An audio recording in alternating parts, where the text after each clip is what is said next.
Et bonjour à tous et bienvenue pour une nouvelle vidéo sur l'électricité. Après vous avoir préparé les 4 petits cours que je vous ai diffusés au fur et à mesure des dernières semaines, on va pouvoir passer à la conception du circuit. Donc je vais commencer par vous rappeler le relais que je souhaite utiliser. C'est un petit relais que j'ai acheté sur AliExpress, je vous mettrai un lien dans la description. Et c'est un relais qui fonctionne pas en courant continu mais uniquement en courant alternatif. L'entrée est en courant alternatif, la sortie est en courant alternatif. Et comme on peut voir, on a grosso modo des tensions secteurs. Petit rappel par rapport à la théorie, en bas on a l'entrée qui est marquée input, ça correspond grosso modo à l'œil dans les explications que je vous avais données. Et en haut, sur les pattes 1 et 2, on a la sortie qui correspond à l'interrupteur dans les explications que je vous avais données. On va passer maintenant au circuit en lui-même.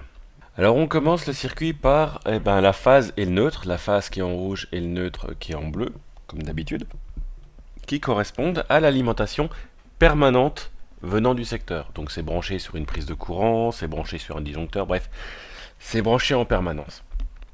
Derrière, quelle est la première chose qu'on va faire? On va commencer par mettre un interrupteur d'arrêt d'urgence. Donc un interrupteur d'arrêt d'urgence, c'est, comme on a pu le voir dans le cours, des interrupteurs qui sont normalement fermés. C'est-à-dire que quand tu n'appuies pas, le courant y passe. Et dès que tu vas appuyer, le courant il va être coupé. Là, ce qu'on remarque aussi, c'est que j'ai mis un interrupteur sur la phase et un interrupteur sur le neutre. Comme ça, quand j'appuie sur l'arrêt d'urgence, les deux sont coupés. C'est une double coupure. La phase est coupée et le neutre est coupé. Et ça correspond à ce qu'on appelle une double isolation. Quand vous avez une perceuse électrique filaire ou une meuleuse ou un outil, vous verrez un double carré souvent sur la plaquette signalétique de l'outil en question. Et ça veut dire que quand l'interrupteur n'est pas enclenché, il n'y a absolument rien dans l'équipement qui est au contact de l'électricité, à part le fil d'alimentation qui est branché sur la prise secteur jusqu'au contacteur. Alors pourquoi j'ai choisi ça? Tout simplement parce que c'est plus sécuritaire et que du coup, quand l'arrêt d'urgence est enfoncé, je peux tranquillement manutentionner n'importe quel câble qui est derrière. Pour la suite, maintenant il faut comprendre ce que je veux faire. En fait, ce que je veux, c'est que dès que je déverrouille l'arrêt d'urgence, j'ai l'aspirateur qui démarre. Et puis tant qu'à faire, les petites ampoules de contrôle qui s'allument. Donc derrière l'arrêt d'urgence, je vais pouvoir brancher tous ensemble les deux lampes et l'aspirateur. Hop! Donc de cette manière-là, quand l'arrêt d'urgence est enfoncé, tout est coupé et rien n'est allumé. Et dès que je déverrouille l'arrêt d'urgence et qu'il revient à sa place initiale, le contact se fait, les deux ampoules s'allument et l'aspirateur tourne. Pour la suite, on va commencer à brancher le relais. Donc le relais, je l'ai positionné là. Du côté gauche, on a l'entrée sur les pattes 3 et 4. Ça correspond à l'œil qui regarde s'il y a de la tension. Et côté droite, on a la sortie qui correspond à l'interrupteur qui est actionné par l'œil sur les pattes 1 et 2. La première chose qu'on va faire, c'est relier l'entrée. Alors, le but du jeu pour relier l'entrée, c'est de mettre d'un côté ce qui correspond à la phase et de l'autre ce qui correspond au neutre. Alors on peut inverser les deux bornes, on s'en fout, c'est du courant alternatif. Ça c'est le premier point. Au final, il faut que ça rentre d'un côté vers le rouge et de l'autre côté vers le bleu. Ensuite, vous voyez, j'ai mis deux interrupteurs. Et ces deux interrupteurs, c'est des interrupteurs normalement ouverts que j'ai mis en série. Et si vous vous souvenez, le cours précédent, enfin un des cours précédents, quand on met deux interrupteurs normalement ouverts en série, il faut appuyer sur les deux en même temps pour que ça passe. Donc j'ai choisi ça, parce que c'est une autre sécurité pour moi. Et pour actionner ce qu'il y a derrière, il faut que j'appuie absolument sur les deux interrupteurs en même temps. Si j'en appuie qu'un seul, il ne se passe rien. Si j'appuie l'autre, il ne se passe rien. Comme ça, je suis sûr qu'en mettant deux interrupteurs, je vais utiliser mes deux mains pour appuyer dessus et je suis certain de ne pas avoir une main près d'un outil dangereux, genre la lame de la scie. Ça, c'était pour l'entrée. Quand on appuie là, en fait, on a déjà tout ce qu'il faut pour commander le relais. Bon, le relais, il fera rien.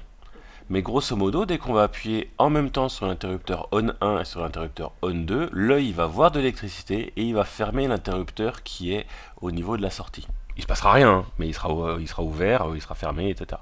Donc maintenant, on va relier la sortie pour utiliser justement cette partie-là. Donc c'est ce que je viens de faire ici à l'écran.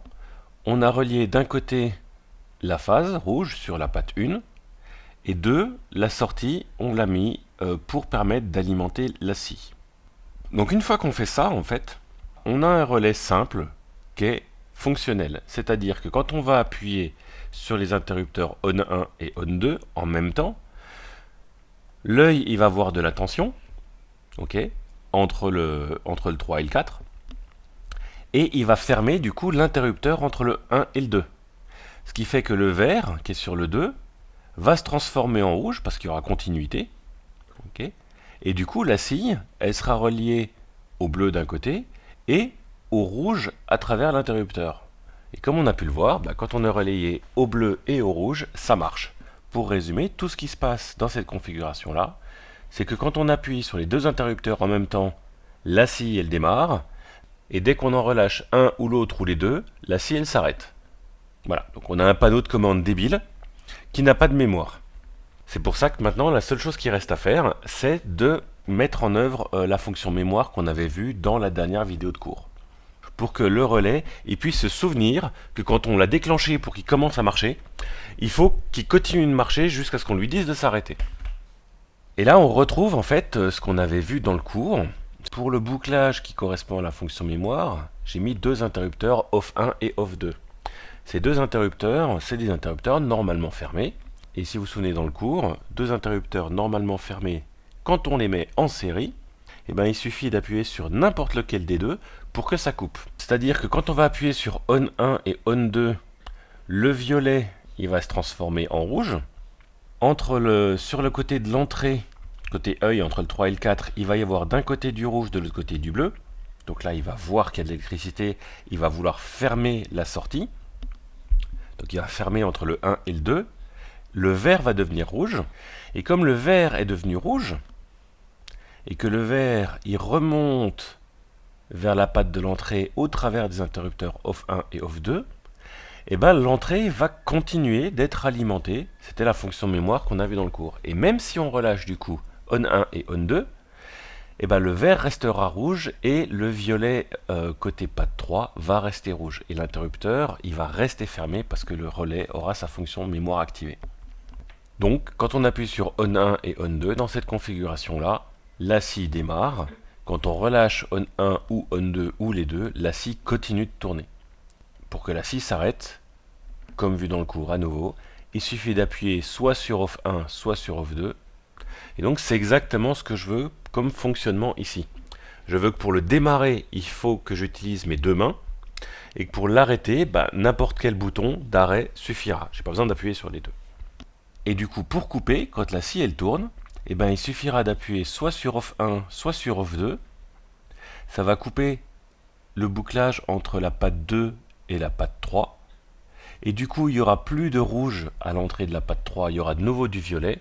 L'œil, il va arrêter de voir de la tension entre 3 et 4. Et il va rouvrir l'interrupteur entre 1 et 2. Ce qui fait que le vert va redevenir vert et la scie va s'arrêter de tourner. Et pour finir, bien sûr, quand on appuie sur l'arrêt d'urgence, l'arrêt d'urgence, il coupe tout. Ça coupera à la fois les deux ampoules, l'aspirateur, et si jamais la scie est en train de tourner, la scie s'arrêtera. Et l'avantage de cette fonction mémoire, c'est que si on remet l'arrêt d'urgence en fonctionnement, le relais, il a oublié sa mémoire, et il ne redémarrera pas, même si avant d'appuyer sur l'arrêt d'urgence, la scie était en train de tourner. Donc c'est une double sécurité et c'est plutôt pas mal. Donc voilà ce que ça donne, voilà la vue globale du schéma, de ce qu'on va construire. Le fonctionnement est relativement simple. J'espère qu'avec les vidéos précédentes que je vous ai montrées, ça vous permet de comprendre le fonctionnement, y compris avec les explications que je viens de donner maintenant. Si ce n'est pas le cas, n'hésitez surtout pas à regarder de nouveau les quelques vidéos de cours, à poser des questions dans les commentaires, que ce soit dans les vidéos de cours ou dans celles-là, et j'essaierai de répondre du mieux, surtout n'hésitez pas. Et puis comme d'habitude, si cette vidéo vous a plu, likez-la, partagez-la, abonnez-vous, laissez des commentaires, balancez les pouces bleus, moi ça me fait super plaisir et ça me motive à faire plein d'autres vidéos. Sur ce, je vous souhaite bonne journée, éclatez-vous bien, bricolez bien, à la prochaine, ciao.